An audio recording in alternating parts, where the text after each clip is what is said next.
தேவனுடைய திட்டத்தையும் சித்தத்தையும் செய்கிறவர்கள் தான் பரலோகத்துக்குள்ள வர முடியும். நமக்கு என்ட்ரன்ஸ் டோக்கனே அதுதான்.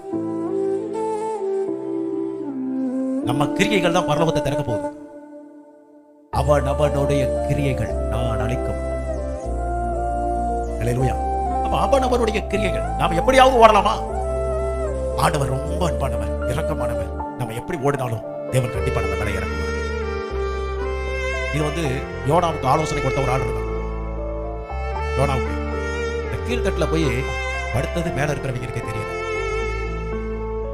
எவ்வளவு பெரிய தந்திரம் பாருங்க. கீழே ஒரு படுக்கிறதுக்கு இடம் இருக்கு, காத்தடிக்குது, ஒரு பலமா ஒரு பயங்கரமான போராட்டம் நடக்குதுன்னா யோனாவுக்காக தான் நடக்குது. அடித்தட்டுல இருக்கிற யோனாவுக்கு பிரச்சனை கம்மி. இந்த கப்பலை குழுக்குவதே யாருக்காக? இந்த யோனா வெளியே வரணும். இந்த யோனா வெளியே வரணும். ஆனா முழு பிரச்சனையை அட்டன் பண்றது யாரு? அந்த கப்பல்ல இருக்கு.